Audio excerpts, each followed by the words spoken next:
live his fame, and long live his glory, and long may his story be told.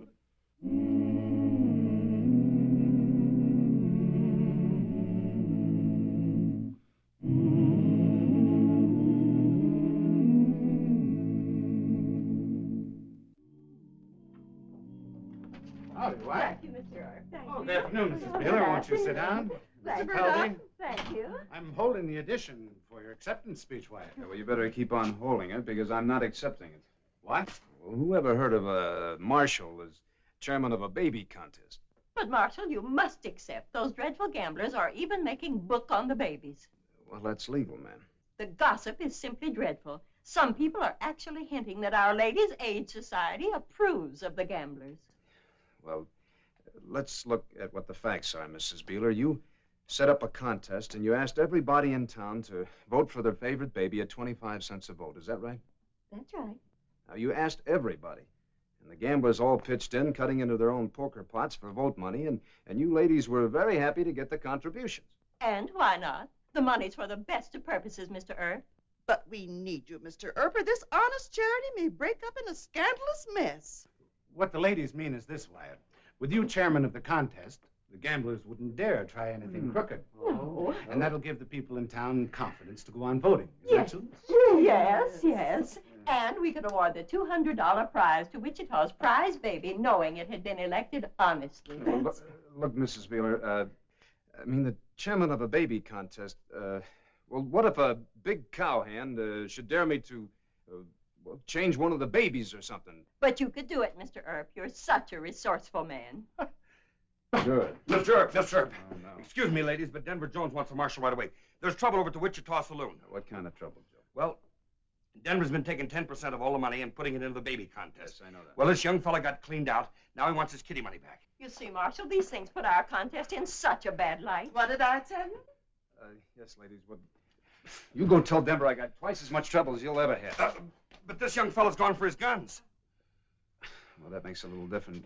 Excuse me, ladies, and Mr. Murdoch.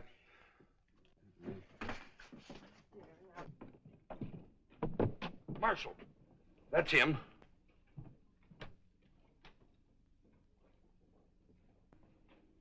There he goes into the Texas hotel where he checked his guns. Joe, that young fellow looked mad enough to make a real roughhouse. Guess we better get out of sight. But Marshal.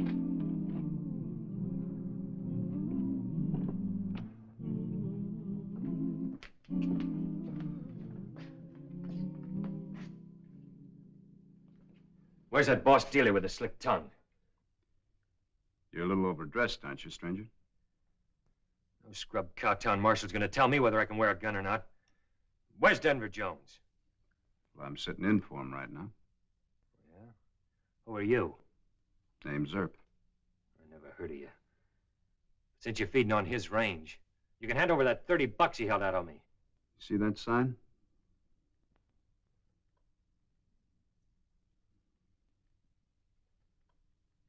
There's a sign like that in every card room in town.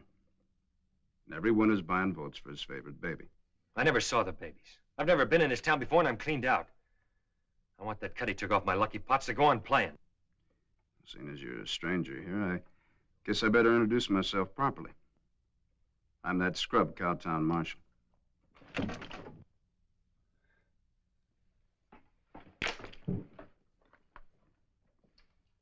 You must want that money awful bad. Want to kill a man for it. Yeah, I need it, and I'll get it.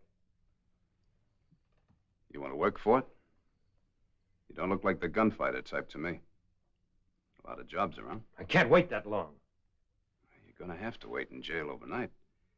Now, since you bought $30 worth, I'll give you a ballot so you can vote for one of the babies.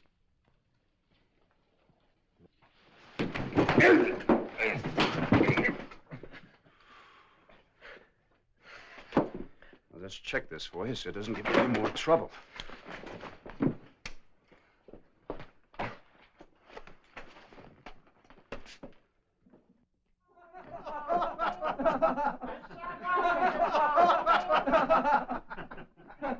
We're on the same old room, Sam. On the double. Key, fire, water, and tobacco. Oh, go stab yourself with it. You boys are a little bit behind the times, aren't you? What'd you say? First, I want you to check your guns. Second, I want you to pay for the hole in the carpet. And third, I want you to behave yourself while you're here in Wichita. Who says? I do. Well, who are you? I'm the marshal here. The name is Earp. Wyatt Earp? This is Marshall Earp, man. We heard about you. Well, go on. Check your guns like the man said. What do you suppose it would cost to knit that hole in the carpet? Hold it! Come on, boy. Come on, now.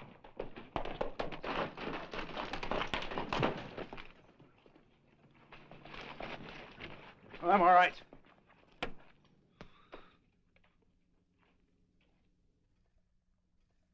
See, I've given you ladies a big spread here on page 1. Oh, that's wonderful. Good gracious, Mr. Earp. Any real trouble, Wyatt? I won one and lost one. I met a young fellow with a very fast horse. Ladies, your contest is causing more ruckus than I realized. I'll take that chairmanship. Oh, that's wonderful, bless Mr. Earp. you. Come on, let's spread the good news. After letting some saddle tramp run over me like that, I guess babies are about all I can handle. Come on, Wyatt. Tell me all about it. Well, Say, those nice ladies aren't afraid someone had rigged their play, are they? Well, not now, they're not. But, Joe, here's a list of the official rules. Will you post them for me so everybody can read them? Sure. If anybody gives you any trouble, why, you just give me a call, huh? Sure will, Marshal. There you are. It's a good haul. Good night. Good night, Marshal.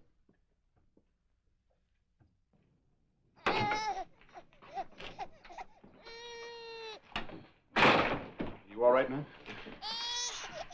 Is there a doctor? One who knows something about babies. Well, there's Dr. Fabrique, ma'am. He treats all ages. I'm afraid she's pretty sick. His office is just down the street here. Let me help you. You look all tuckered out, man. Where'd you come from? We were on our way here from Dodge City.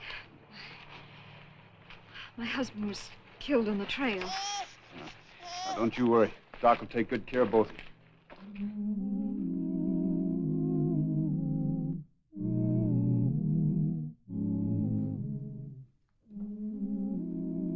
It's a good thing the Lord makes babies extra tough. How long you been jolting this kid around in the hot sun? Is she very sick? Exhaustion, hunger, and wind colic. The smartest thing I can do for her now is do nothing. Let her rest. I brought you a sandwich and some milk. Thank you, Mr. Earp. Will Susie be all right, Doctor? Well, in the hands of a baby specialist, I wouldn't give her much chance. But I ain't no baby specialist. Go on, eat something. Oh, sit here, Jenny. Thank you. Can't I give her some of this milk if I warm it? No. Who's handling this case? Doc is an expert on babies. Do you have any friends here in town? No, I don't. Then I'll have to get Susie and you a room at the hotel. Well, I can't pay for it, Marshal. If they let me work it out, I haven't much money left. I haven't any. But I'll get a job and I'll pay you, Doctor. We'll earn some money. And don't gobble so fast. Wyatt, you and I'd better have a consultation. You just take it easy. When the doc acts mean, it's a sure sign the patient's going to recover.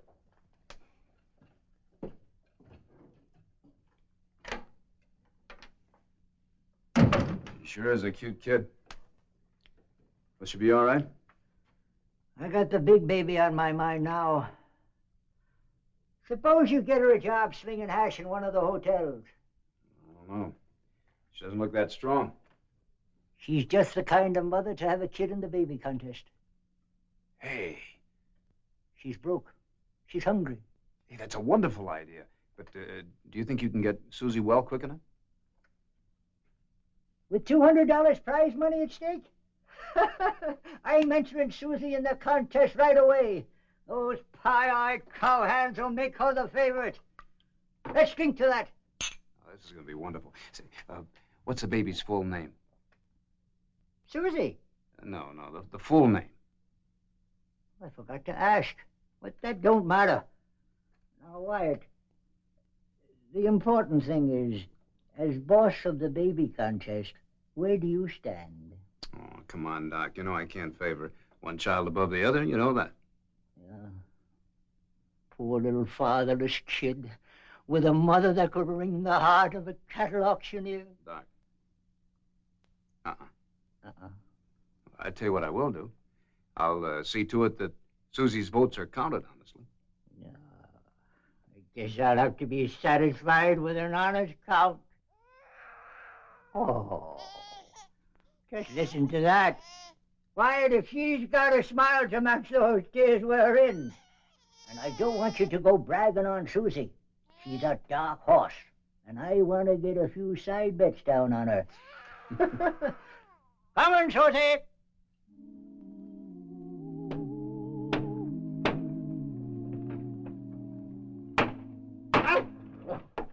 Are you sure you don't want us to help you? No. I'm a doctor. Wyatt, here comes the enemy.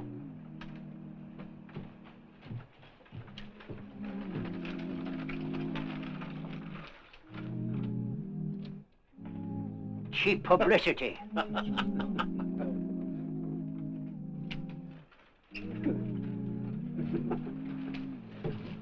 Mr. Earp, I see no call for you to be ridiculing a leading candidate in the baby contest. Well, me ridicule Nettie Morris, ma'am? Why, he's one of my favorite youngsters. Some folks say you and Doc Fabrique have only one favorite youngster since that Smith girl came to town. Doc's the one that made the entry, Mrs. Pelby. All fair and square. But our contest was meant for the hometown babies, not just any stray that comes in off the trail. Well, that baby was born in Kansas, ma'am. And the ladies' aid is the one that made up the rules, not me. As long as you ask me to enforce them, well, that's what I intend to do. For every baby in the contest. But how do you know that child was born in Kansas? From the birth certificate, Mrs. Pelby. Doc brought the birth certificate over to my office. Mrs. Beeler's due down there to check it any moment. Won't you join me? Thank you. I think I will. It's a perfectly legal birth certificate, and it seems quite in order. Stamped. Thanks, ma'am.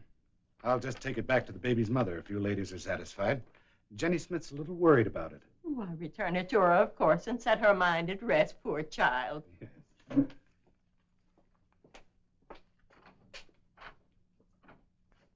Really, Edna, you're not lining up with this girl from nowhere, too.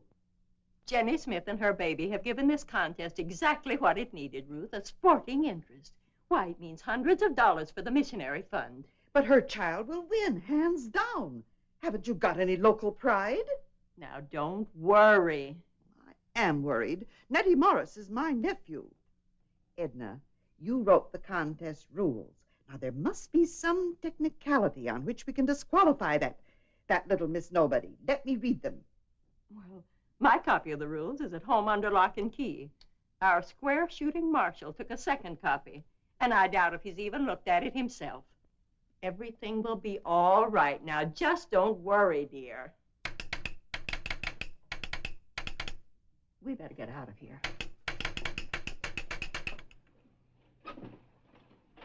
Hey, Doc, how are you? How's Susie? Strong as a heifer. Huh? Well, that's good, because half the votes in the contest are being cast for her. What's worrying you? Well, that's just it. Susie's the favorite all over town, but not in Denver Jones's place. You know, he's been making book on the baby contest. Got a big odds board, and he's given 5-1 against Susie's winning it. Well, I wonder why Denver doesn't think Susie can win it. Well, he never did take active interest in charity. He's got something up his sleeve. You can bet your bottom dollar on that. Let's go down and have a little look at those odds.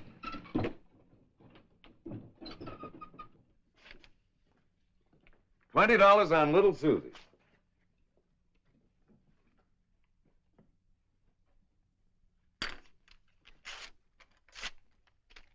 Morning, Marshal. Morning, Doc. Howdy. Morning, Denver. Your odds are a little out of line, aren't they? What's wrong with those odds?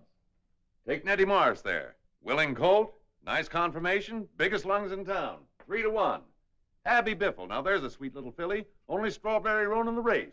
4-1. What about that 5-1 against Susie Smith? She's the favorite all over town.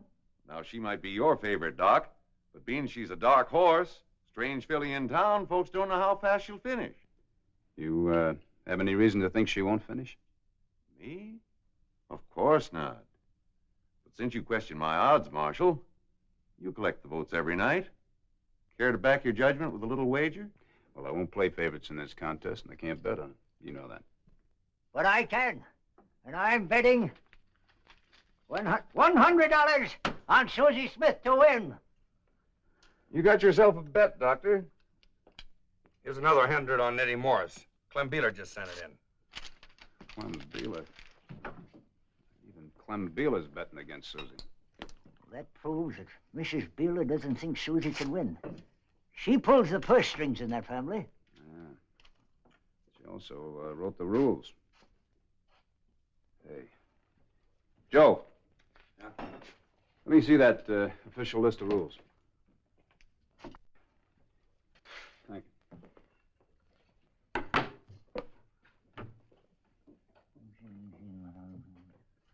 Well, that's clear and simple. There's no tax there. No. Hey, wait a minute. It's supposed to be 2 pages. Maybe there's another rule nobody's read.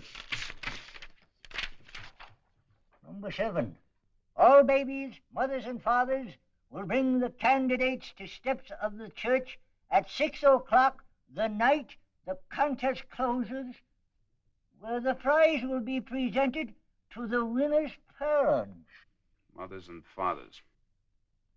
But Susie hasn't got a father. No, Denver knew it. Tried to cover up that rule so nobody could read it. Look, he even shaved the edges of the paper so it wouldn't be seen. Oh. Denver?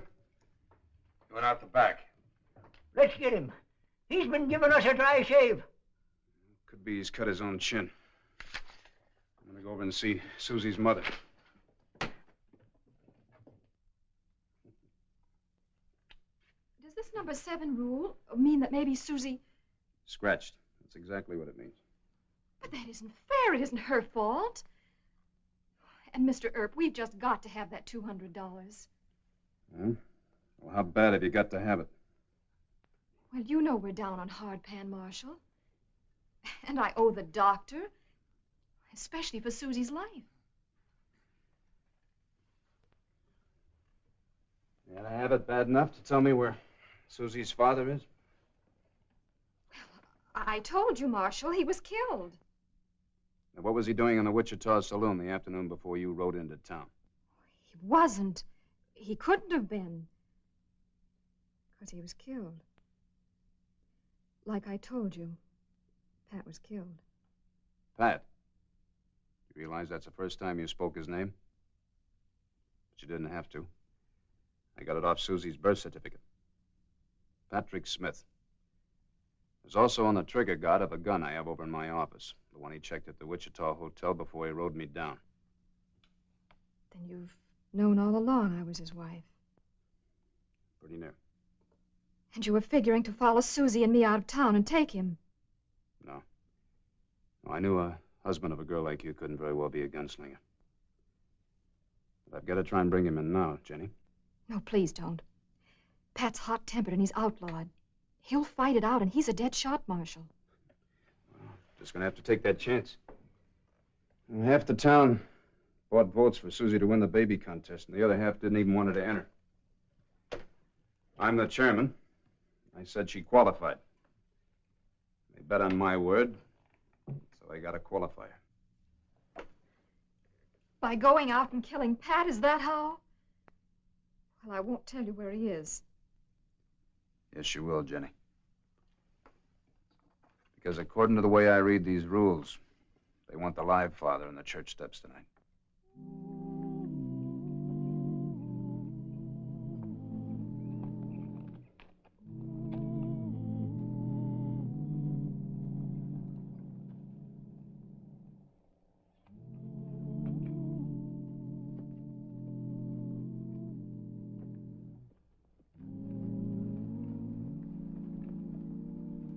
Pat! Pat Smith! I want to talk to you.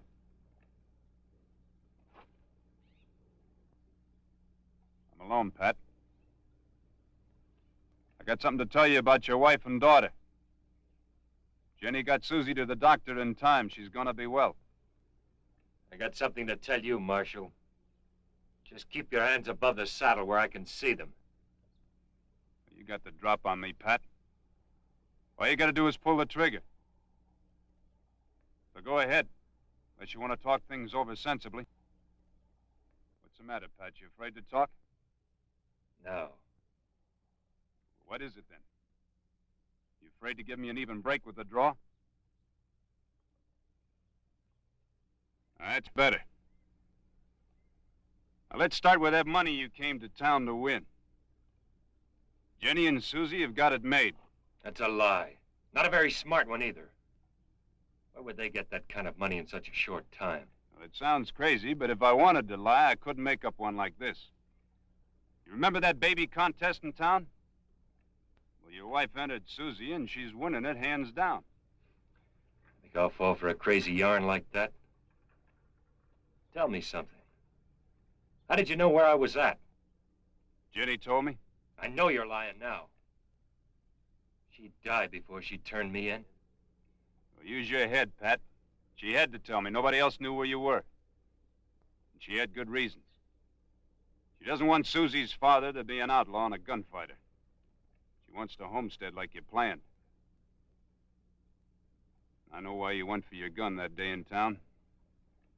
Your baby was hungry and you were half crazy because of it. Yeah. Now tell me something else, Marshal. Who's gonna feed her while I'm breaking rock in jail? We got no rock piles in Wichita, Pat. And you only got one night to spend in jail for breaking the no-gun law. How about riding down the Marshal? Well, I'll tell you. That Cowtown marshal won't admit that he couldn't dodge out of the way of a horse. Not and keep his self-respect. So get on your horse. We'll head back to town. Stay where you are. You got to be back in town by 6 o'clock in order for Susie to win that contest, Pat. I only got one persuader left. Reach for your guns and you're a dead man, Earp.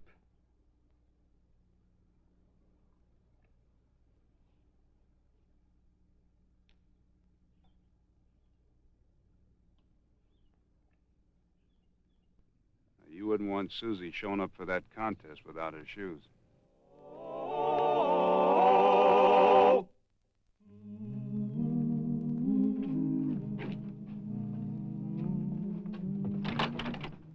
Thank you for the blanket, Dr. Fabry. Well, that's all right. Now, don't you go worrying about the baby. If she doesn't win the contest by herself, the blanket will. Have you ever seen anything prettier? There they are now! Well, Mr. McDonald. Come here and hold these horses for us, will you? Is everything all right? Yeah, the Marshal. Hey, we making town? You cut it too close. We're in a hurry, you know. You want me to drive? Why, sure. You're Susie's papa. Get on the wagon there. I'll hold the baby. Go on now. Get in. Up. Hey, Susie. Here we go. Here we are now. Whoops-a-doodle. Oh, that takes care of paragraph 7. Now get on over to those courthouse steps. I got a lot of money riding on that baby. Come on, boy. Too bad you didn't get a bet down on her, Wyatt. Don't forget to put shoes on her. Never did meet a filly yet that could win a race without shoes. Let's get on those horses and ride over there. Well, he cleaned up the country, the old Wild West country. He made law and order prevail. And none can deny it, the legend of Wyatt forever will live on the trail. Oh, Wyatt Earp, Wyatt Earp, brave, courageous, and bold. Long live his fame, and long live his glory, and long may his story be told. Long may his story be told.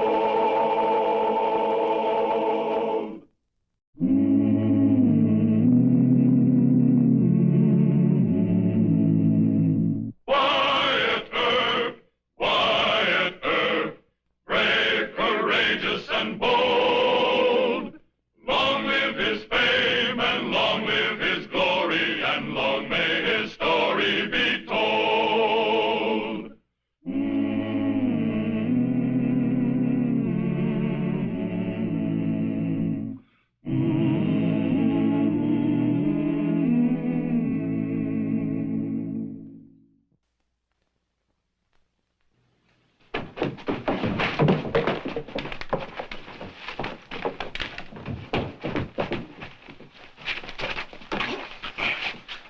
You're short in this town, Begley. You're leaving Wichita.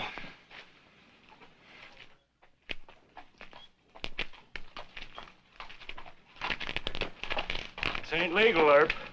Nothing legal about you. Cold deck poker, watered whiskey, and extortion from dance hall girls. Now get on your horse.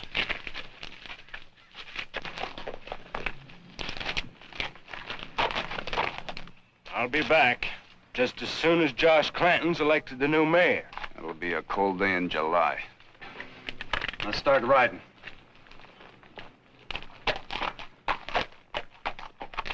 And I say to you, there's but one real issue in this campaign, and that issue is a scoundrel by the name of Wyatt Earp. That's right. Only this afternoon, gentlemen, he set upon my friend, my comrade in arms, Sergeant Jim Begley, and with his usual high-handed and insolent manner, this man Earp ordered Jim Begley to leave Wichita. I tell you, my friends, this man Earp is the lowest type of thug. He's become the willing tool of Mayor Jim Hope. Sure has. And this unspeakable editor, Marsh Murdoch. And I promise you... Oh, shut up, Clanton. Get off of that wagon. I promise you, the moment that I'm elected, I'll fire Wyatt Earp. Shut up, I said, and get down from there. We'll come up and pull you off. I advise you not to try it, sir. I'm a veteran of the war, and I'm still young enough to... Hold it, Mr. Grimes. You're interrupting the colonel's meeting. But he called your names, Wyatt. All right. You can call him one name. Go ahead. Clanton, you're a dirty liar. All right, Mr. Grimes. You can take your friends and leave the meeting. Go on. Sorry you interrupted, Colonel. Meeting's all yours. As I was saying, when deliberately interrupted by Earp and his hired killers, I do not fear the man. Any attack upon me is an attack upon all Union soldiers, living and dead.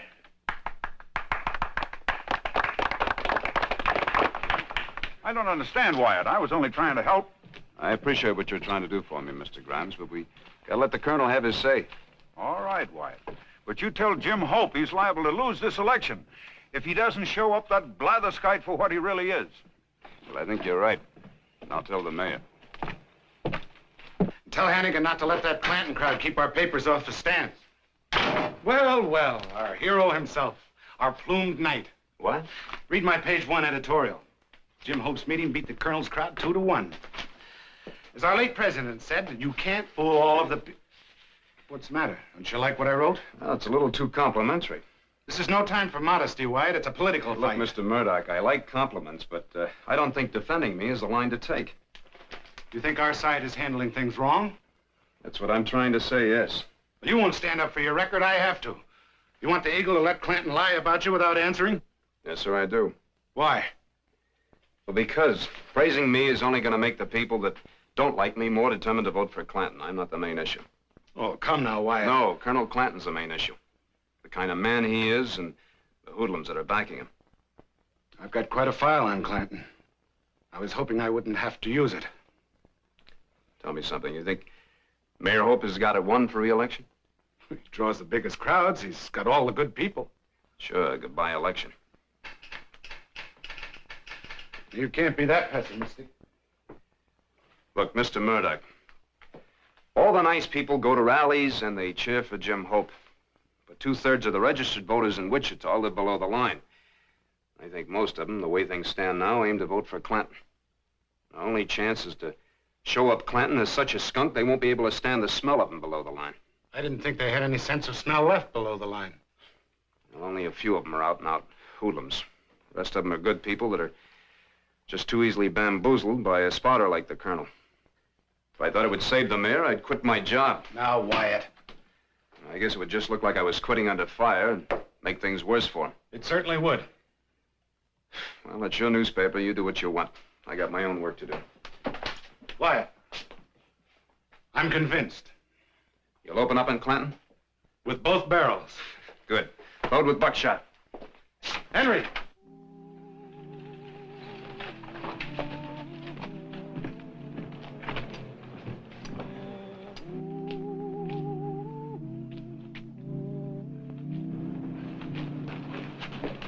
Here. Better let me help you with that, man. Oh, thank you. I'm not well. I came to see Dr. Fabrique. Isn't his office... It's right there, man. Here. Take my arm. Yes. That's it. Now, can you walk? Yes. I took too much medicine. Nothing else. Please, believe me. Just take it easy, man. Of course I believe you. Watch that step. That's it. Doc! Doc! Who is it? It's Wyatt, Doc. There's a lady here that's very sick. All right, all right. Oh, it's you, Mrs. Clanton. Take her in the office, Wyatt. Just take it easy. Sit in this chair. How much bromide did you take, Mrs. Clanton? I don't remember. Bromide? Yeah, I give it to my patients to quiet their nerves. They keep taking it until they get themselves toxic. Colonel Clinton's wife? Yep. Drink this, Mrs. Clanton. I know you'll feel better.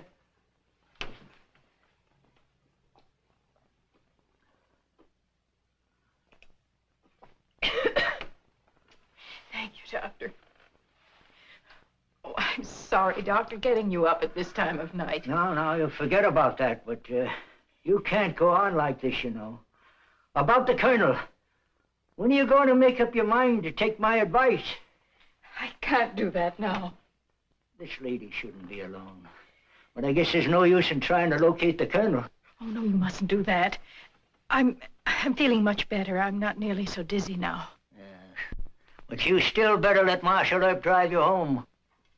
Marshal Earp? Are you the man my husband says such mean things about? Well, don't let it embarrass you, Mrs. Clinton. It ain't her fault, Wyatt. Doctor. Now, you go along with the Marshal. But I shouldn't trouble Mr. Earp and it'll look odd if we're seen together. It'll look a lot odder if you have another dizzy spell. It's going to be no trouble at all, Mrs. Clinton. That's it.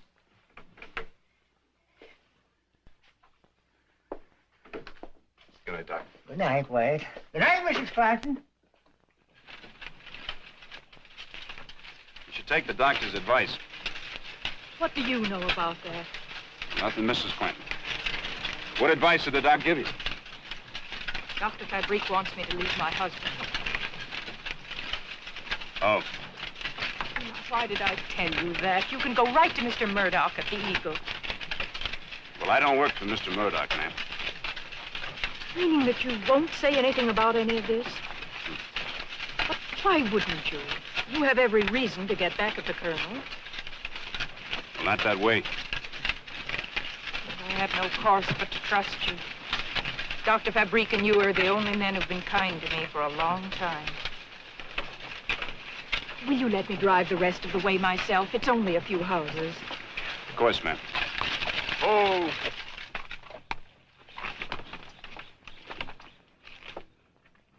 Look, Mrs. Clanton, it's It's none of my business, but, Yes. well, things are going to get awful rough around here, and, well, you're from New York, aren't you? Couldn't you go back there on a visit? No, Mr. Earp. My husband's threatened to kill me if I try to leave him. Good night.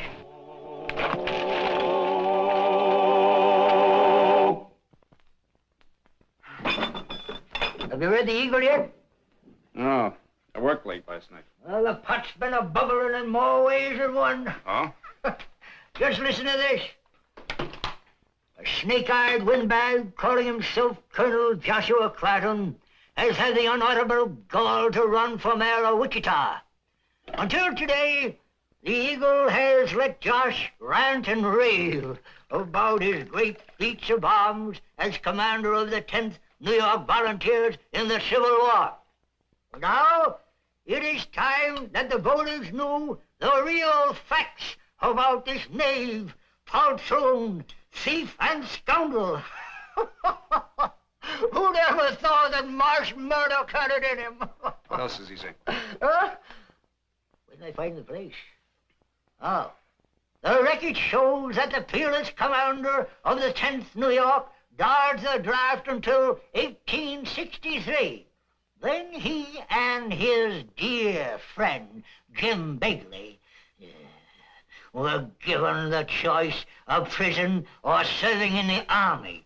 They were convicted of stealing food from the wounded in the Wilderness Campaign, and they were both dishonorably discharged from the 10th.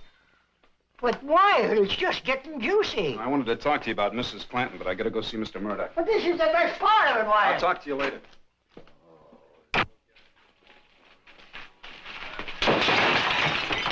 Hold your fire, men! Hold it! Let me attend to Murdoch, then you can wreck the place. Murdoch, I'm gonna horsewhip you.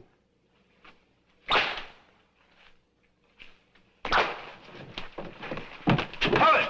Stand back, all of you. You're a brave man with your hired killer to protect you. Mention my name in your filthy sheet once more, and I'll shoot you down like a dog. Remember, Earp, you heard what I said. I gave him fair warning. Take your men away from here, Clanton. Next time, I'll come back alone. With a gun. Come on, gentlemen. Never mind that, Henry. We've got an extra with a noon deadline. Hey, you're fighting mad. It's good. Hey, you just better wear that. For that coward? Oh, I've seen men that are frightened turn to gunplay when they're cornered. All right. I'm dead serious, Mr. Murdoch.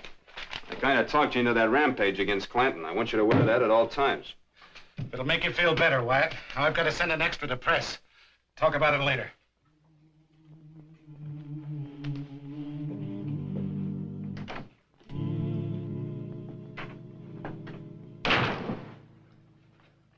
What's worrying you? What I wanted to talk to you about before was Mrs. Clanton. She told me last night she advised her to leave her husband. It's a private communication between a patient and her doctor. Yeah? Well, Clanton threatened to kill her. That puts it in my department. Josh ain't never had the nerve to kill anybody. It's what Marsh Murdoch thinks. Look, Doc, this political row's getting out of hand. Maybe if I can talk Mrs. Clanton into calming her husband down, I can ride herd on Murdoch. Well, Murdoch was always a meek and mild man to make a good editor. But now, just when he's dipping his arrows in poison, you want to ruin his whole career. See, there's no point in talking with you. Certainly ain't. I'm gonna go over and see Mrs. Clanton. Good. I hope the colonel catches you at it. Then we'll have some real shooting. Doc, you have such a gentle soul.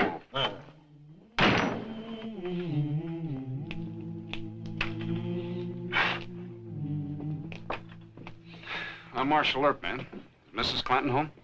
Yes, but I don't think she'll want to see you. Dora, who is it? It's Mr. Wyatt Earp, and I already told him. No, Dora. I'll talk to Mr. Earp. Guess she changed her mind.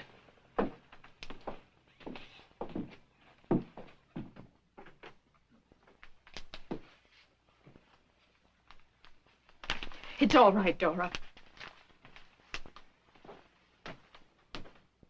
If your husband's home, I'd like to talk to both of you.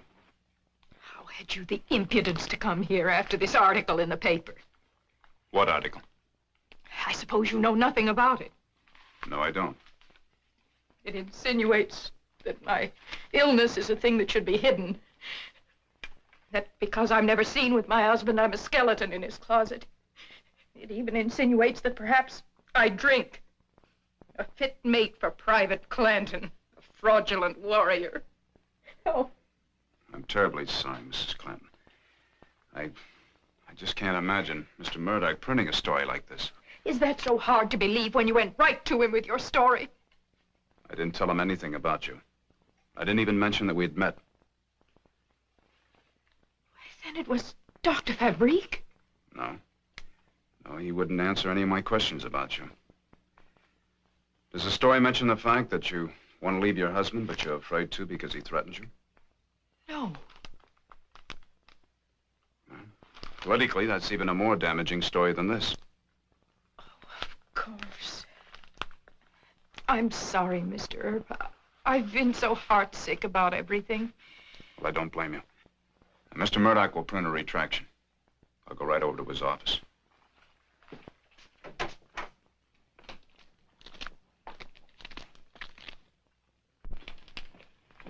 Marshal, Dr. Fabrique thinks you'd better come right away. Mr. Murdoch's been shot. Who did it? We don't know. It's in the lung, and Doc won't let him talk. Was he in any danger? Doc wouldn't say. Oh, I'm sorry, Mr. Earp. Really, very sorry. Has your husband been home today? I may need to talk to you later. Yes, of course.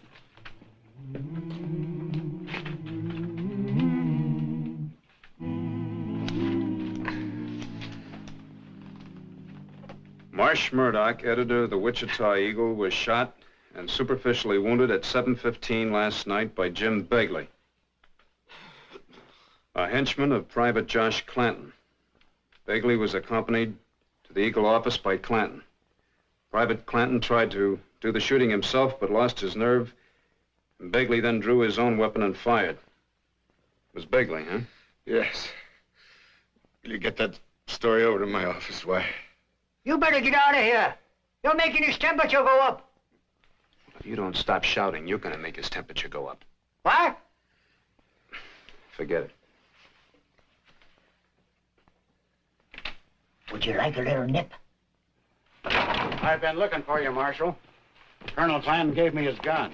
He owns up that he did it. Oh? You plead guilty to the charge? Proudly. I shot Murdoch in defense of my wife's honor. Take him to jail, Sam. I demand an immediate hearing before Judge Jewett. That's for Judge Jewett to decide, not you. Now go on.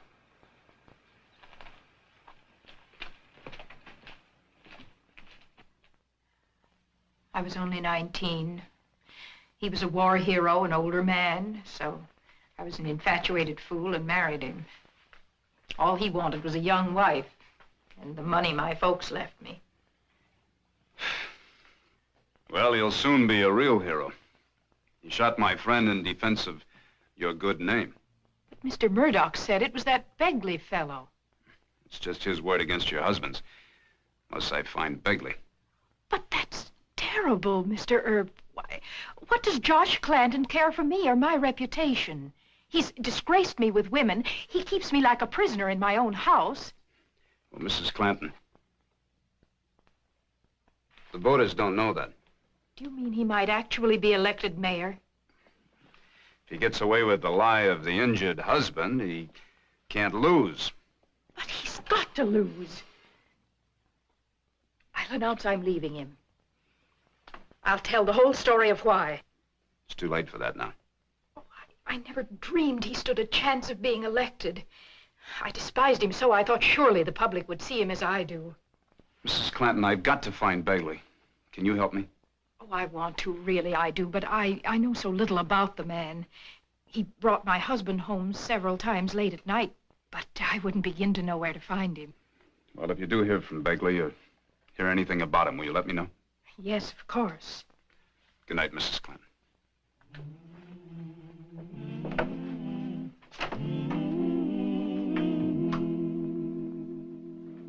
Can't you explain to Jim the legal rule that ties my hand? He knows the law, Judge. I'm only asking you to stretch it a little and not let that scoundrel have a chance to strut in court. He's pleaded guilty. He's demanded an immediate hearing and sentence. And the law clearly states that I must give him his day in court to allow him to present extenuating circumstances that might lighten his punishment. It's no use, Jim. Marshal, there's a lady here to see you. She wouldn't give me her name. No, I think I know her name. You better let me talk to her alone.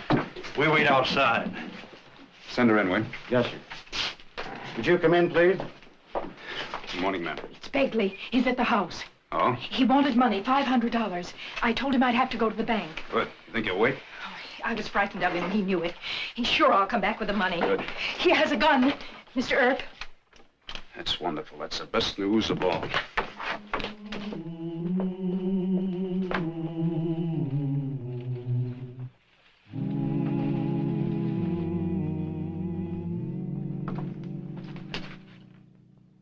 Draw.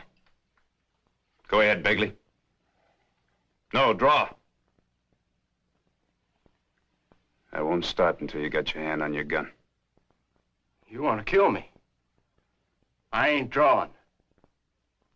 Earp, you gone loco? You wouldn't shoot me with my hands up, would you?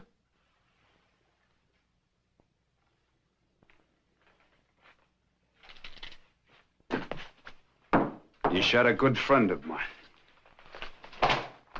Now get outside. Oh, no.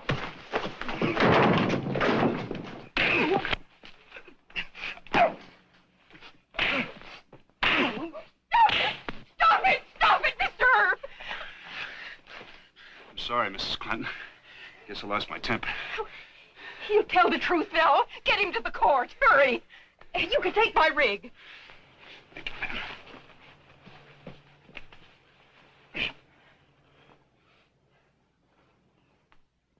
Murdoch called the woman I loved a drunker.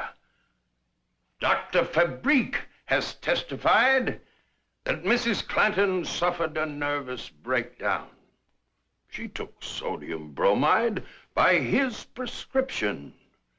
Bromide, sir, a sedative, not an intoxicating liquor. My darling wife has never tasted even so much as a spoonful of wine. Mr. Clanton, I take it that you're offering the plea of extreme provocation for this court to consider. I make no plea, sir. I did what any decent husband would do.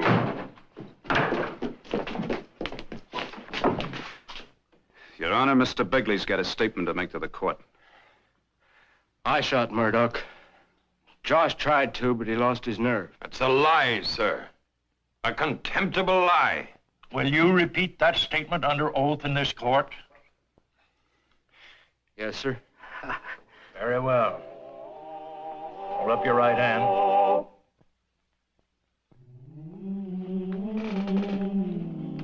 This will go on page 1.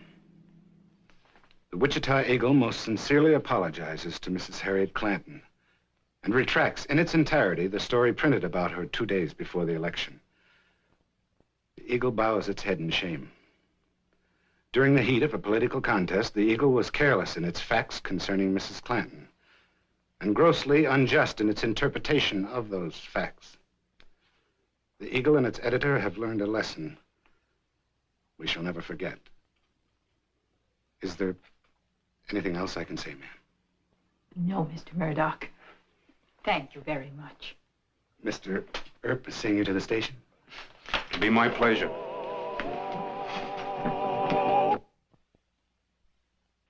Well, he cleaned up the country, the old Wild West country. He made law and order prevail. And none can deny it, the legend of Wyatt forever will live on the trail. Oh, Wyatt Earp, Wyatt Earp, brave, courageous, and bold.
The summer of '75 was Wyatt Earp's second year as deputy marshal in the Trails End cowtown of Wichita, Kansas. During that first violent summer, Wyatt had grabbed the town by the tail and held it on the ground, while hundreds of armed and defiant cowboys from the cattle trails tried to keep it on the prod. But even though Wichita had learned to keep its hair slicked, Wyatt still liked to spend his mornings near the cattle pens, watching what might have drifted in overnight. Hey, you, seen old man Cullen around lately? No, and it ain't like him either. All summer long he's been meeting his herd. Always here to beat me for the best price. And getting it, too. Well, after all, he's my best customer. You might as well be honest about it, Mr. Santel. Cattle kings don't come any tougher than old man Cullen.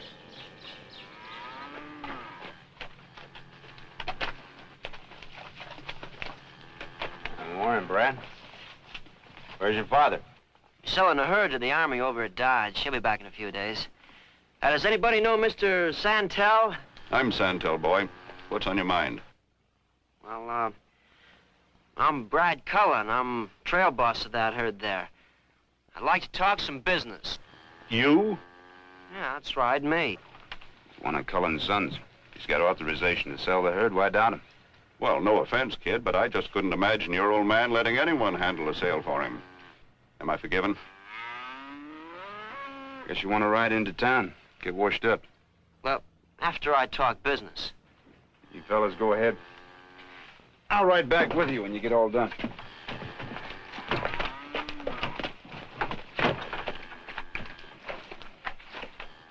How many? 500. Looks closer to 4. No, I said 500. The lame and the blind ones, Hey, what's that? They've come a long way over grazed out lands and dried streams. I wouldn't call them prime beef.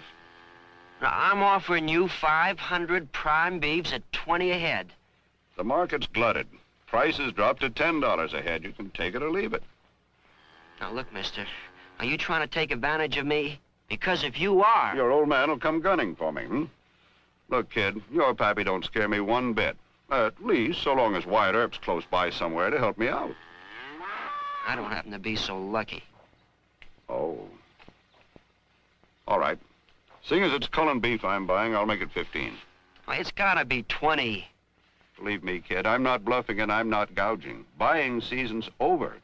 I'm being as generous as I can, and I'm doing it for you. Not for that great hard rock who happens to be your old man. Give me an hour to think it over? An hour to see some other brokers? Sure. You won't get a cent over 10. I tell you what I'll do. I'll give you 3 hours.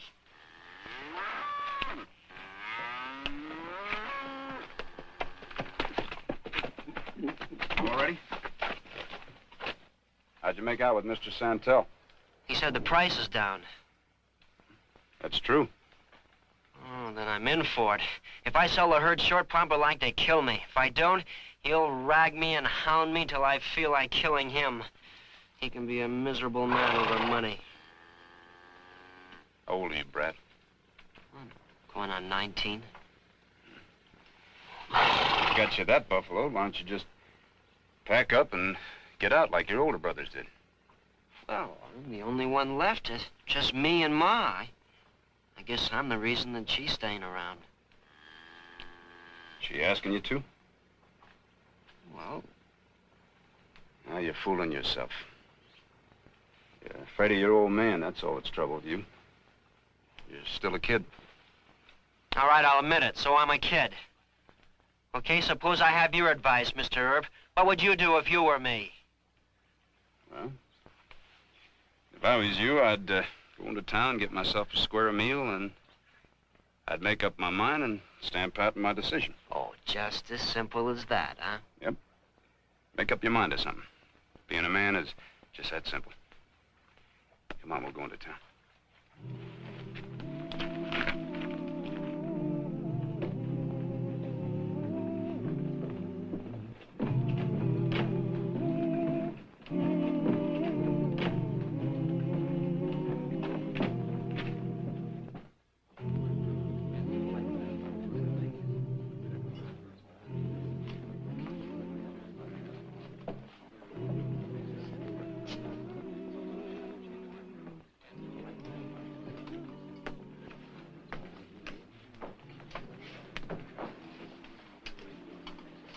Did you make out?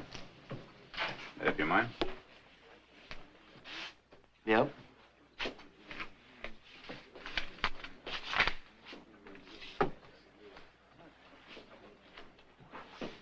Ah. That's a heavy piece of paper to be carrying around all by yourself. You better ride out to your camp on Cowskin Creek, where you'll be among friends. What's the matter? Aren't you my friend? Well, that goes without saying, Brad, but that stuff's not. You, want me to hang on to it for you? You know, the more you talk, the more you sound like my old man. The more you sound like him, the less I like you. Now, you just go ahead with your business. I'll take care of mine. Okay, Brad. I guess you're the boss. I'll see you around.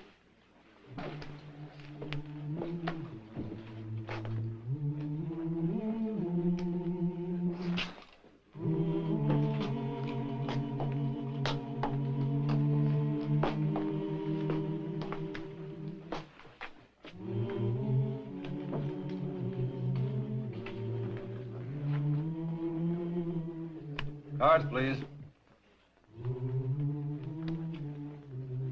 3 to you. 3, please.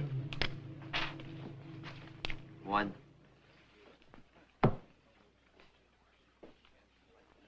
2 to the dealer.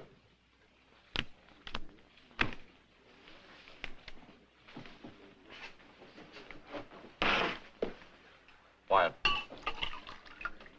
Thanks. How long's that been going on? Started a couple of hours ago, right after you left. Has he been buying? No. Them's his original chips. For a kid, he's doing real good.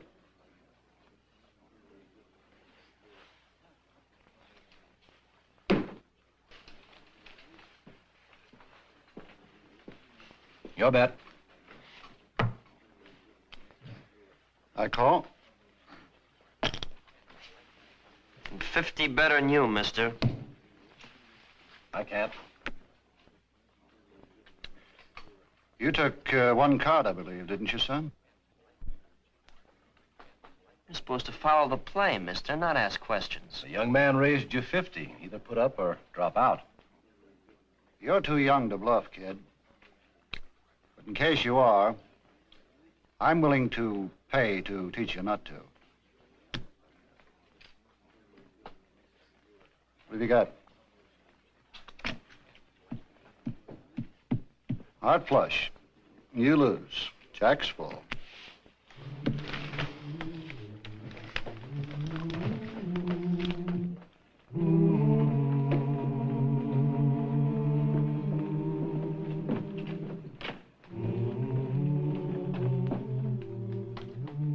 Very nice. And I'll call. Aces. 7s and 4s. You win.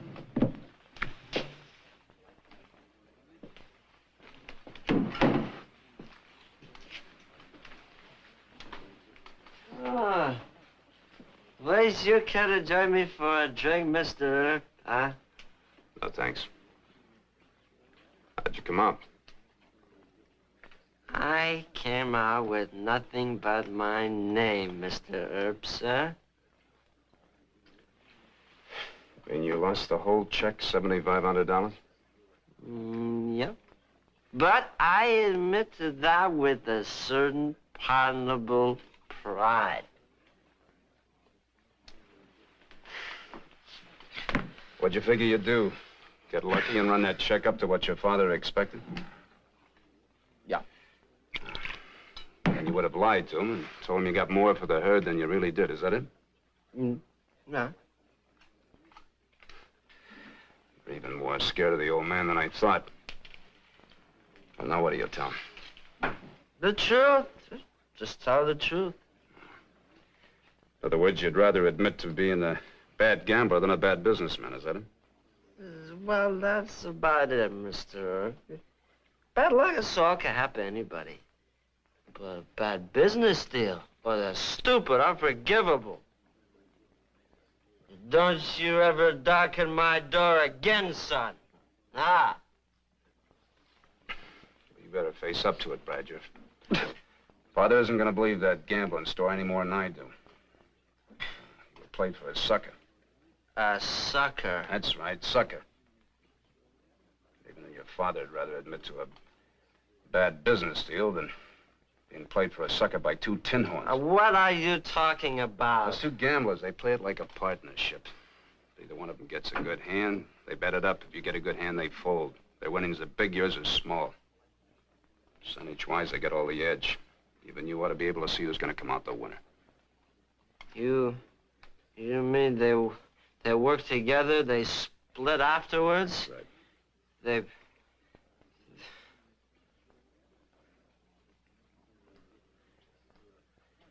Well, that means I've been robbed.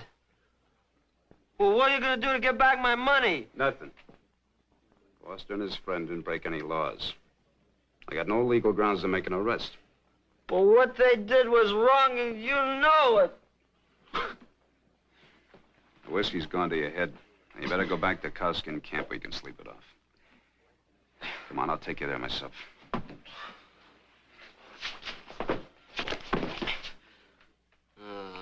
You're a coward, Mr. Earp.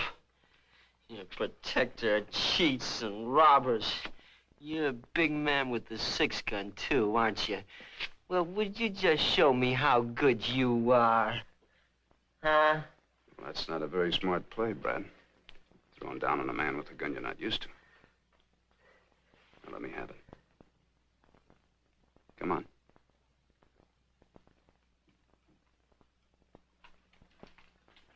Come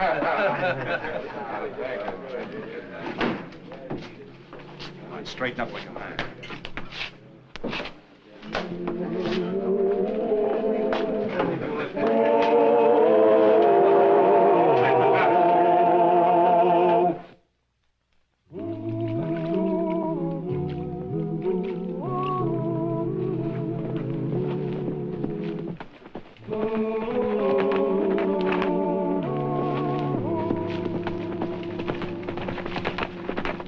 Take a look at Brad, boys. He sure tied one on. Yeah, and that ain't all. I was robbed, cheated, beaten up, and thrown in jail. Robbed? Yeah, that's right. Robbed. I was cleaned out. They took the check, the payroll, the money, everything. Didn't you go to the law? Of course I did. And I'm the one that gets thrown in jail. I'm going to put it to you straight. I'm for going back into town and getting what's mine. And yours. But I need help. Anybody want to volunteer? My mammy always told me the good Lord helps those that help themselves. I'm with you, kid. Always did want a chance to tree Wichita. Count me in, too. Okay. All right, we'll all join. All right. Come on, Okay, come on, let's go then. Come on.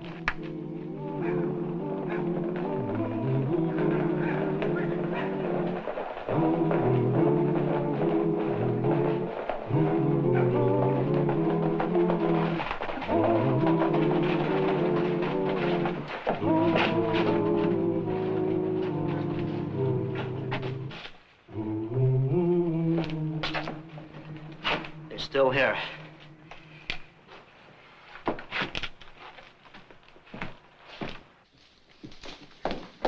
Everyone keep their hands on the table.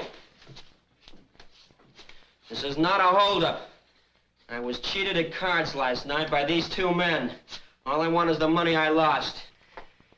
Give me my check, mister. Well, I don't have it here, son. It's locked up in the house safe in the back room. Well, get in cash. $7,500. I don't have that much on me. You get it, Foster. I'm telling you, you get it from the other tables. I want $7,500 or I'm going to kill you.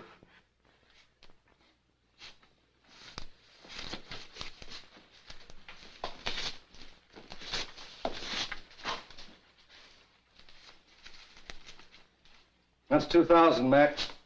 Consider it a loan. How much you got, Hal? Yeah, let's see. Here's 5. This'll make up the rest of it. Make it quick, gambler, or you'll lose some of them clever fingers.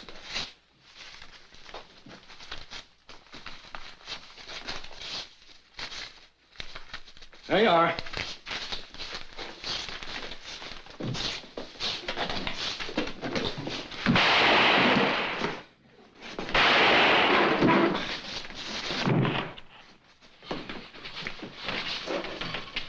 We gonna let him get away with this?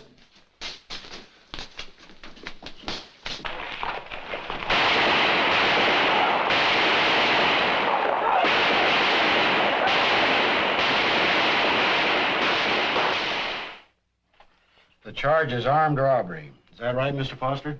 Armed robbery, attempted murder. Mr. Havisham was seriously wounded, you know.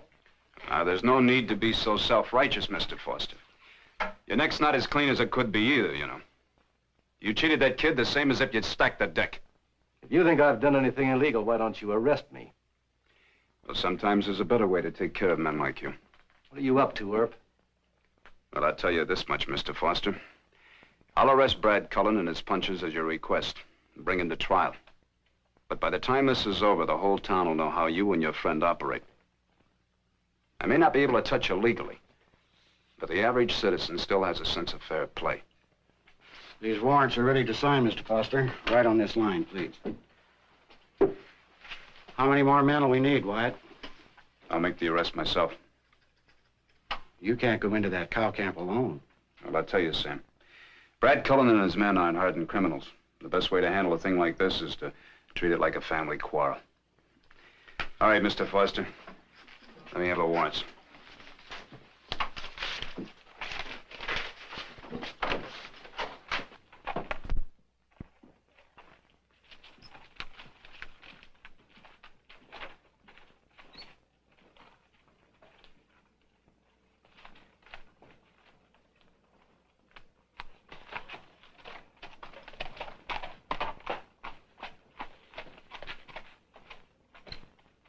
It'd be mighty convenient if one of Brad's cowboys dropped him, wouldn't it? Are you out of your mind, Foster? No, but I'm thinking about who'd be getting blamed if Earp was found dead between here and Cullen's ranch.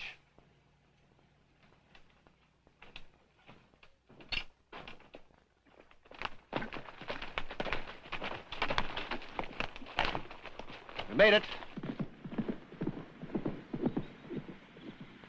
He's still a couple of miles from camp. Between us, we'll get him.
He says. If Earp didn't want us alive to make a point, he'd drop us here. We'll do what you say. When you get to Wichita, keep on going.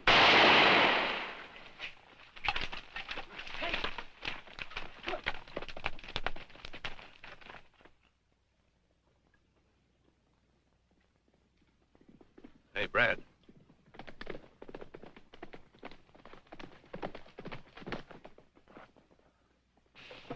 Who is that, son? That's, Wyatt Earp. You stay where you are. I'll talk to him.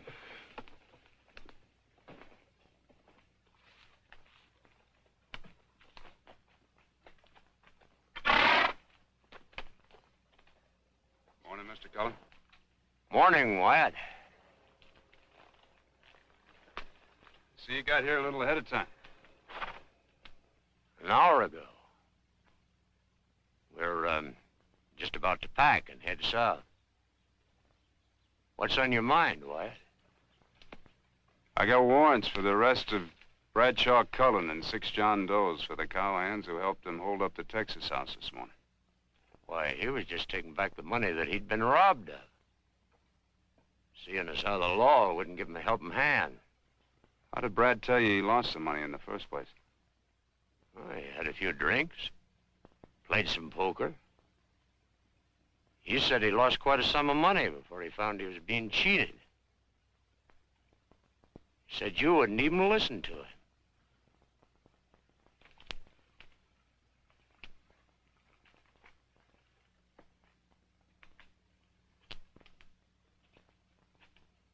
You're not arresting anyone from this camp, Wyatt.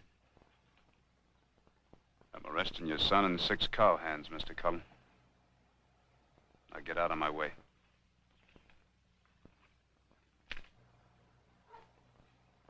Brad, tell him the truth. You'll never get another chance like this one. What's he talking about, son? Yeah, he's just stalling, Pop. You watch him now. Your son's a liar, Mr. Cullen. Get him, Brad, get him! You ought to drop, you fool. Why don't you shoot? He couldn't shoot me last night when he was drunk, and he can't shoot me now when he's sober. Because he knows he's wrong. It's hard to kill a man when you're wrong, isn't it?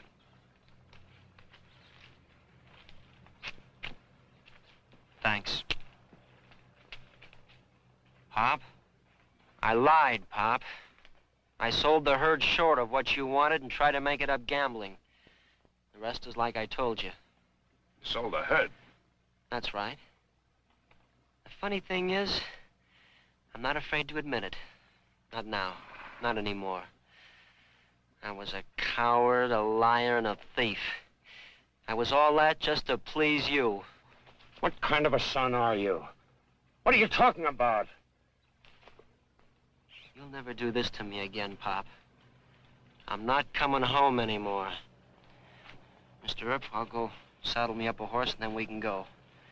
Now, you don't have to take the other boys in. They didn't know the truth. I'm the only one you want.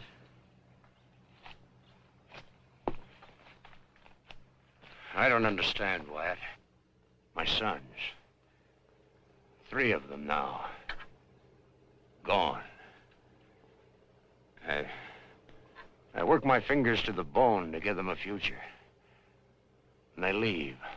Tell me why, Wyatt. I don't understand. I guess that's been the trouble, Mr. Cullen.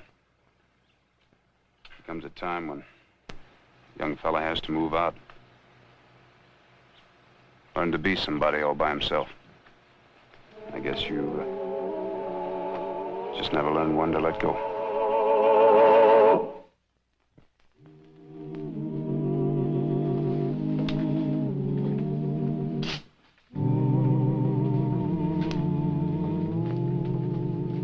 Where's Foster and his friend?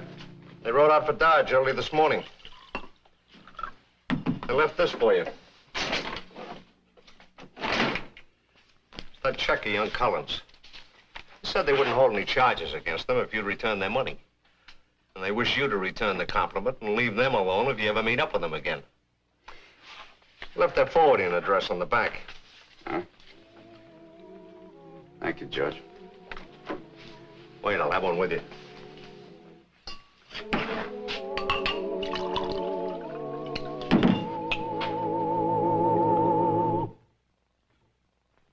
Well, he cleaned up the country, the old Wild West country. He made law and order prevail. And none can deny it, the legend of Wyatt forever will live on the trail. Oh, Wyatt Earp, Wyatt Earp, brave, courageous, and bold. Long live his fame, and long live his glory, and long may his story be told. Long may his story be told.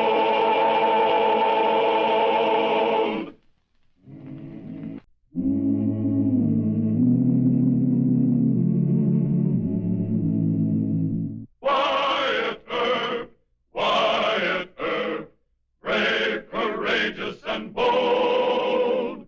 Long live his fame, and long live his glory, and long may his story be told.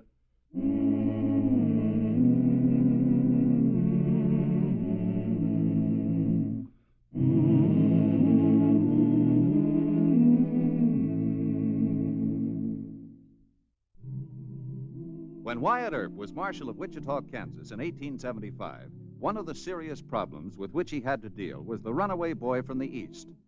Hundreds of such youngsters, incited by lurid dime novels about cowboys, Indians, and outlaws, left their homes in eastern towns and cities for the wild, exciting life of the western frontier. If today's comic books have a bad effect on many juvenile readers, they are mild compared to the bloody sensationalism of paperback thrillers, which lured the youth of earlier times to seek adventure in the brawling violence of Cattle Trail and Cowtown.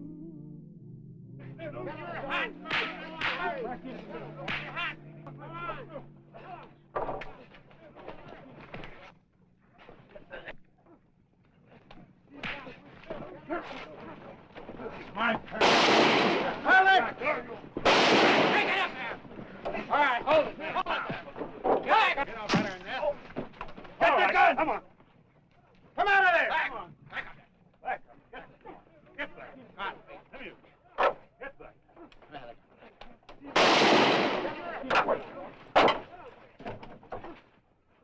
Well, you little punk. Were you using real bullets? I got me several of that Lazy H outfit. Oh, you did, huh?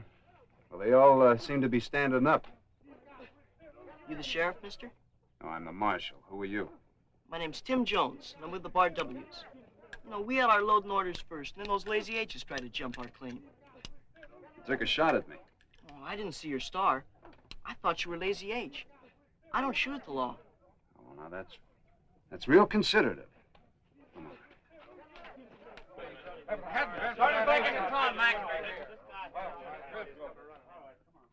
Was he shooting? Yeah, without a license. This one's sober. We'll take him back to town with the rest of them. Does a cowhand get a fair trial in this town, or do they lynch him? Your size, we spank.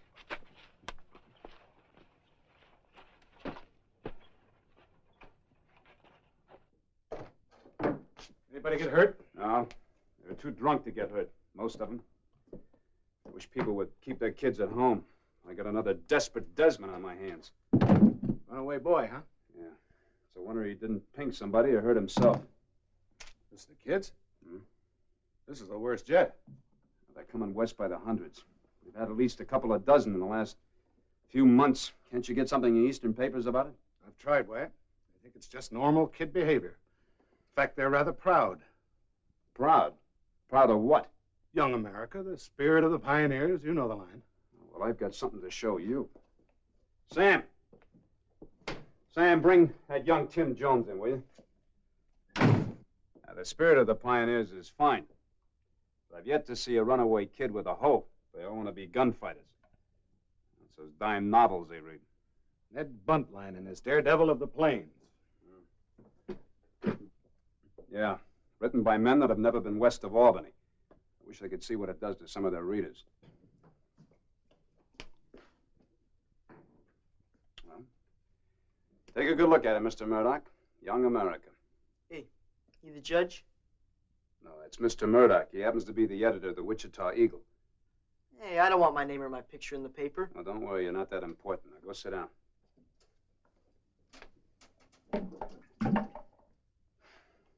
Where do your folks live? Haven't any folks. Who's your relative? No relatives. Just write it down that I'm a cowpuncher working for the Bar W outfit. The Bar W outfit doesn't hire kids. You jumped off a freight train. I don't want any more fresh talk from you. Now, we've got to send you home. Where is that? None of your business. Don't get sassy with Mr. Earp, kid. Okay. I'm a homeless juvenile vagrant. I'm an orphan without any means of support. Well, that's too bad. We'll have to put him out for adoption. Yeah. Mr. Bodine at the dairy would like to have another orphan. 40 cows to milk twice a day. Only 3 kids to do it. Think you're tough enough for that? Oh, I want to be a cowhand. You know, ride the range, punch cows. Well, you can milk cows at the dairy. No, if my father were here, he'd... You just turn me loose. And you do have a father, huh? No, I don't. Bend over the desk. What? You heard me. I said bend over the desk. Oh, wait, I'll tell you! All right. My father's Timothy Jones, Sr. He lives at the Fifth Avenue Hotel in New York City. New York, huh? You've come a long way. Send a wire for you, Wyatt. Thanks. Here in a few hours. My father will fix you for using corporal punishment on me. No one's allowed to do that.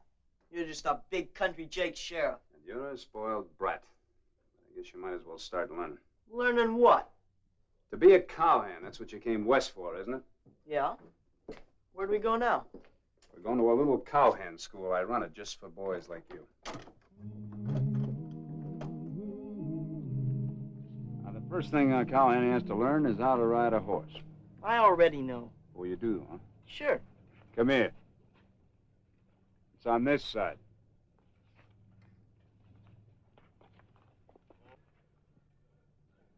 Turn him loose. All right, Mr. Jones. Hurry.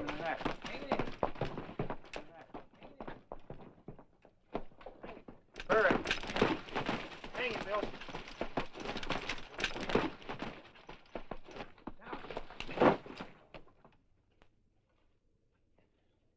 You all right? Yeah. I'll show him. No, I think you had enough. I want to try him again. All right. But this time, keep your heels out of his flank.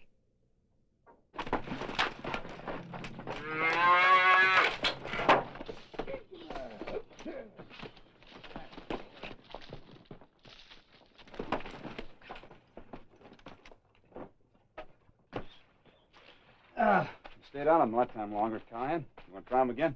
No, that horse doesn't like me. Well, we'll forget about riding for the time being. But Cowhand's got to learn how to rope. That's a lasso. Give it here. I'll show you how to bust a steer. Oh? First, you tie one end of the rope around your waist.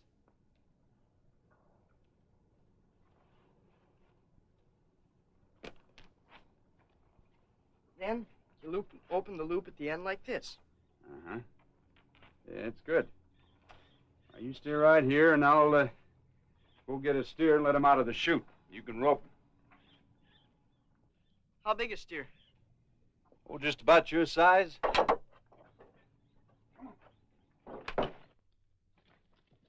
Those aren't steers. Those are calves. Little dogies. Well, you just go ahead and try and rope him. I'll show you.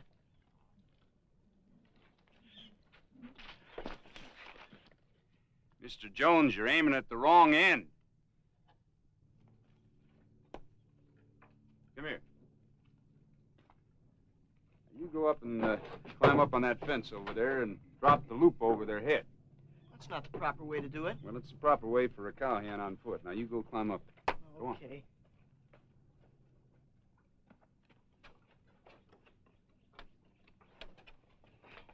Are you all set? Yeah. I'll shoot one by for you. Come on, Dougie. Go on.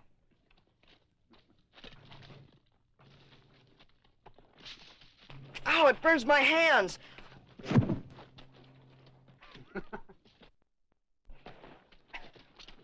Untie the rope. Whoa, boy. Now, let's see. First, you tie the rope around your waist. Well, I thought that was the way you now, did. Look, you can't rope and you can't ride. What can you do? I'm tired and I'm hungry. Well, a good cowhand can always eat. But you're a little dirty. I gotta get you scrubbed up first. Oh, no. Oh, yes. This water's too cold. I'll catch pneumonia. It's good for you. No! It's too cold. Oh! Now, you know what that is? Farm tool of some kind. Well, in Kansas, we call it a hoe. This is what you do with it.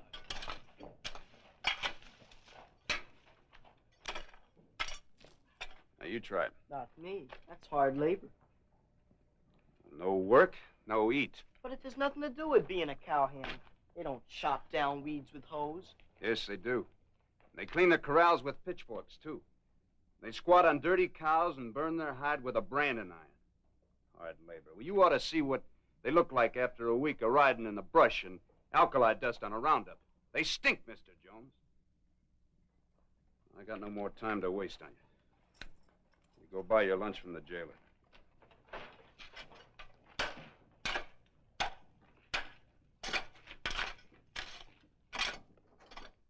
Hi, Marshal. All right, Sam. Message came a while ago from Mr. Murdoch. Huh? That New York business. Oh, read it to me, will you? No Timothy Jones registered at Fifth Avenue Hotel. Thanks.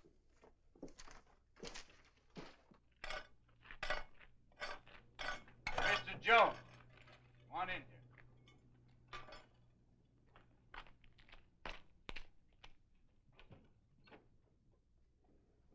Now, we may be country jakes, but at least we try and tell the truth.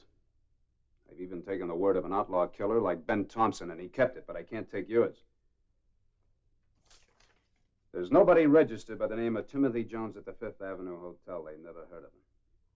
All right, go ahead. No. I'd rather be spanked than listen to you call me a liar and no good brat. All right, then. What's your father's real name? I'm not going to tell you. Why not? You telegraphed and then you sent detectives after me. I'm not going home. I hate it there. All right, you hate your home. I still have to know where you live. Look, I obeyed you. I took a bath. I tried to stay on that horse. I got dragged by a dogie and I hoed weeds. It's more than I did for anybody else. Now I'm through with you. Mr. Jones, sit down. You happen to be a runaway boy, and the law says it's my job to get you home. Do you understand that? Can't do that if I won't tell you where I live. All right.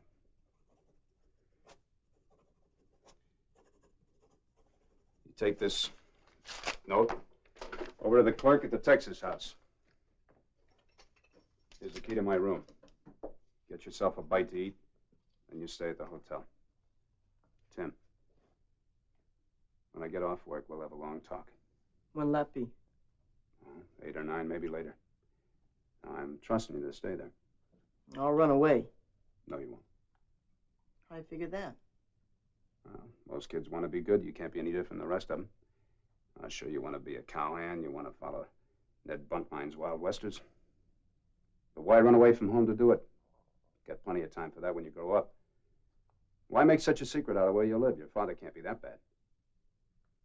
I'll see you at the hotel, Mr. Earp.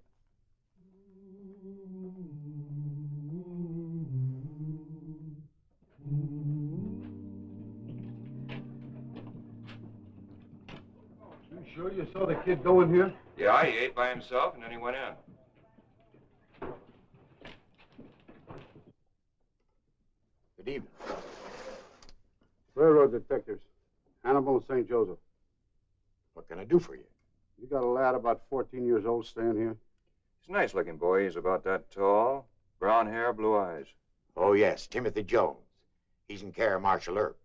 Timothy Jones? Where can we find him? You better talk to Marshal Earp. He's usually here by now. Thank you. We'll be back.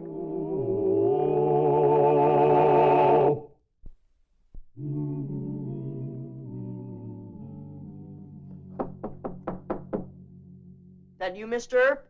No, it's Mr. Davis, the clerk. Oh. 2 railroad detectives were just here. They asked about you. What'd you tell them? Well, I told them they should talk to Mr. Earp. But he asked me to make sure you stayed in the hotel. Thank you, sir. I'll stay right here.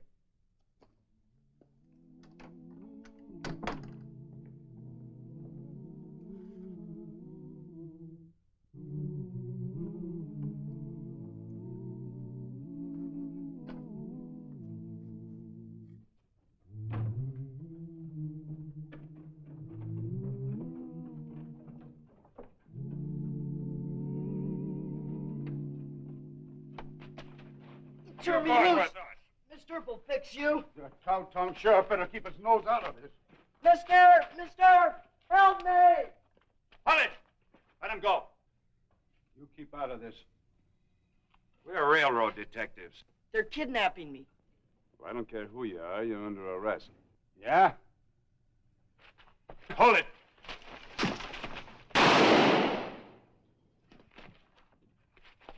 Kill them both, Mr. Earp. You get back to the hotel and stay there. Go on. Yes, sir. All right, go pick up your friend. Go on.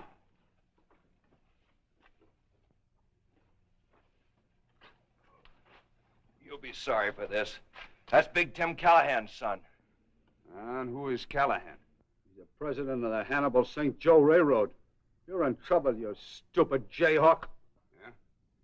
Start him over to Doc Fabrique's office.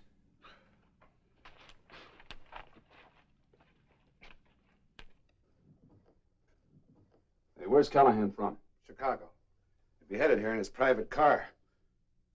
Or did you refuse to let his men wire him? No, they wired him. Look, this is serious, my friend. Look, I happen to think I'm right. Morally, yes, but you rousted that kid of his around, buffaloed one of his men, and shot the other one. Lord knows what Callahan will accuse you of. Hey, that reminds me. What? I promised to have a talk with this kid. Now, wait.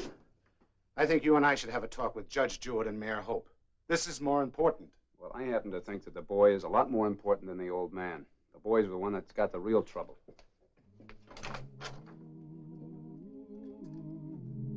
You hate everybody, don't you? First you take a shot at me, and then you want those detectives killed, now your father. What has your dad done to you that you're so willing to turn into a little tramp? Everybody's against me. The old man most of all. So I'm against them. Why do you think your father's against you? You don't even know me. It's never home. Lee's my stepmother. Everything she says is right. Your stepmother's against you, huh? She hates me. Every time my dad hires a teacher I get along with, she waits until Dad's on a trip and then she fires him. Does your dad travel a good deal? Most of the time. Then the servants keep me locked up in that big old house. Well, that's not enough reason to go around hating people, Timmy. It's not, I thought I wanted to be your friend once, but you're just like all the rest. RW outfit, you stay away from that window.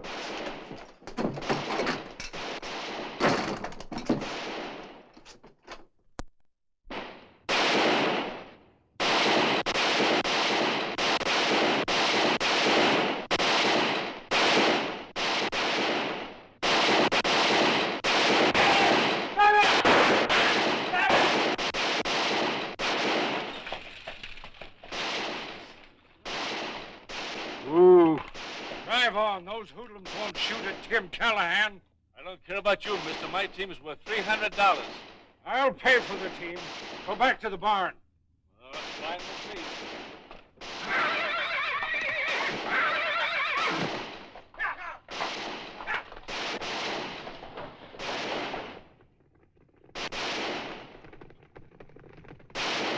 Look out, Dad!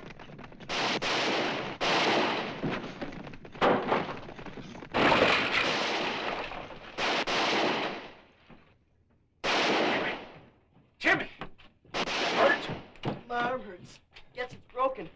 When are you guys going to learn to work together, you fools? Put on your guns. Come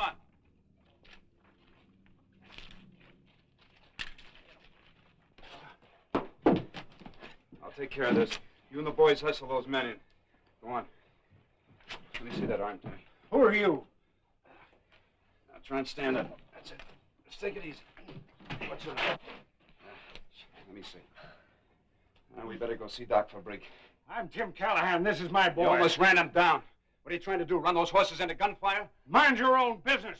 Don't get sassy with Mr. Earp, Dad. Wyatt Earp, I thought so. You're the Cowtown Don't move genius. that arm any more than you have to. And just keep your right hand on it. Doc's office is just up the street. Don't you ignore me. I haven't started in on you Stop yet. jabbering. I'm going to start in on you. Now pick up the boy's hat and let's go. Come on, Timmy. Take it easy. I'm the boy's father. You understand? I'm his father. So I arrive at Wichita, and what do I find? Excuse me. A gun battle waging on the main street, and my son Timmy right in the middle of it. Two of my detectives in jail. One of them seriously wounded by Wyatt Earp. And when I offer a mild protest, Mr. Earp threatens me. Is this the way you run things in your town? Your detectives resisted arrest, Mr. Callahan, and your son refused to give his right name and address. My time is valuable, and I'm not going to waste it arguing in a small-time court like this. Oh, you're not? I demand that Earp be dismissed immediately. Your wishes are not law in Wichita. All right. Then I charge Earp with cruel and inhuman treatment of my son, if you haven't any law against that. and then I'll bring suit against the city for civil damages. I'm going to sue you for $50,000. Now, hold on. Cruel and inhuman treatment of a child is punishable under our criminal code. Well, well, I'm astonished. This court is not interested in your personal reaction. Have you any testimony to present against Marshal Earp? I most certainly have. Mr. Becker and Mr. Dean tell me that Earp forced my son to ride a dangerous horse, that he tied him to a steer and allowed the steer to drag him around, and then forced him to hoe weeds in the jail yard for hours. These are the facts, Your Honor. That's all wrong, Judge. It's not the way it happened. It's all a pack of lies. Now, son, you keep out of this. Order. Step over here, young man. Yes, sir. Well, surely you're not going to listen to a mere child, an irresponsible lad who doesn't... Sit down, Mr. Callahan. Move over. Sit down here, son. Now, Timmy, suppose you tell the court whether you've been treated cruelly or inhumanly by Marshal Earp. No, sir, I wasn't. Did he force you to ride a dangerous horse? No, it was all part of the cowhand school.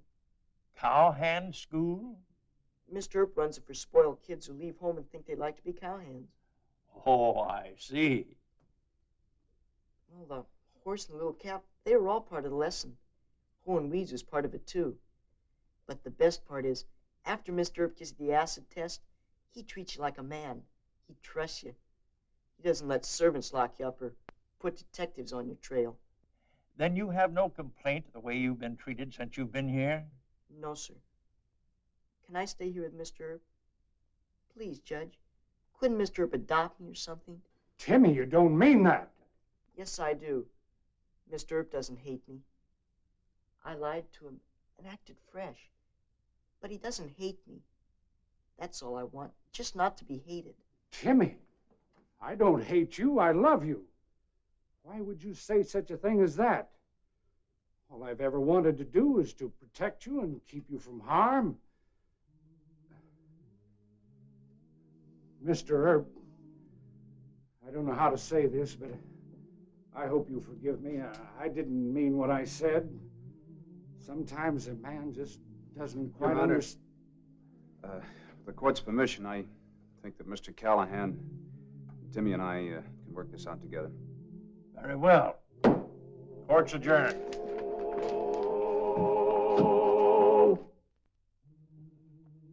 I think this horse likes me now. That's the secret, huh, Mr. Earp? Oh, the secret is that you like the horse. I sure do. As soon as my arm gets well, I'm gonna learn how to ride him just like Mr. Earp does. I think it's time Dad learned how to rope little dogies. Don't you, Marshal Earp? That's right. All right, Timmy. Just how do you go about roping one of them dogies? Well, it's simple. First, you tie the rope around your waist. This one? Yes. Tie the rope around him, Mr. Earp. Well, okay.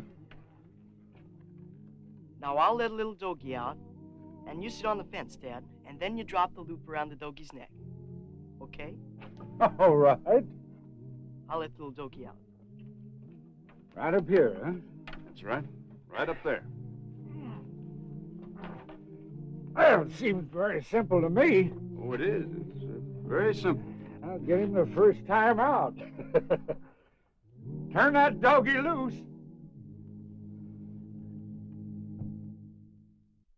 Well, he cleaned up the country, the old Wild West country. He made law and order prevail, and none can deny it. The legend of Wyatt forever will live on the trail.